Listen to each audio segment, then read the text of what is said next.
பொதுவா இங்க இருக்கிறவங்களுக்கு ஒரு நம்பிக்கை உண்டு, செவ்வாயில தொடங்கக்கூடிய வேலைகள் எதுவும் சிறப்பா அமையாது அப்படின்னு சொல்லுவாங்க. ஒரு சொலவடையா கூட செவ்வாய் வெறும் வாய் அப்படின்னு சொல்லக்கூடிய வழக்கம் உண்டு.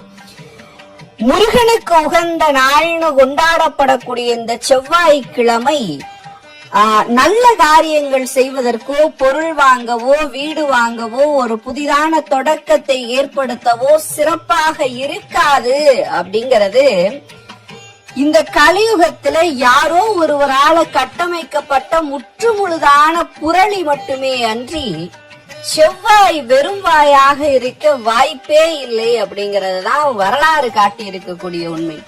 இந்த உலகத்துல நான் தொட்ட காரியத்துல எந்த விதமான தடங்களும் வரக்கூடாது, தொட்ட பொன் 100ஆக பெருகணும், போட்ட காசு 1000 மடங்கு வளரணும் அப்படின்னு ஒரு ஆசை இருக்குன்னா, செவ்வாய் கிழமையில முருகனை தொடங்கி முற்றுமுழுதான வாழ்க்கையை அவனிடம் அர்ப்பணித்து விட்டு ஒரு செயலை நாம செய்வோமே, ஆனா இந்த உலகத்துல யாரும் அடையாத வளர்ச்சியையும் வேகமான வளர்ச்சியையும் நம்மால அடைய முடியும்னு சொல்லுது நம்முடைய மறைகள்.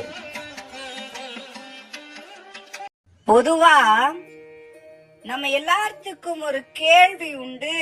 நான் கந்தனையே எந்நேரமும் தொழுது நிற்கிறேன், வாய் முருகான் அழைக்குது, கை முருகனையே தொழுது, கால் முருகனுடைய திருத்தலங்களை நோக்கியே பயணிக்குது, கந்தன் அல்லாது இந்த உலகில் ஒரு அணுவும் அசையாதுன்னு நம்பி அவனையே சரணாகதி அடைஞ்சு கிடக்கிறேன்.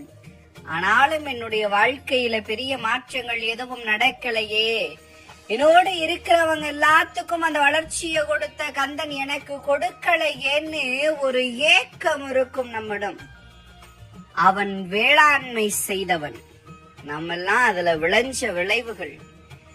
விளைத்தவனுக்கு தெரியும் இந்த பயிருக்கு எப்போது வெளிச்சம் வேணும், எப்போது நிழல் வேண்டும், எப்போது உரம் வேண்டும், எப்போ சூரியனில் இது காயணும்னு சொல்லி. அப்படி எல்லாம் தெரிஞ்ச கந்தன் வாழ்க்கையில் நமக்கு எது எப்போது வேண்டும் என்பதை அறிந்து காலத்திற்கேற்ப கந்தன் கொடுப்பான்.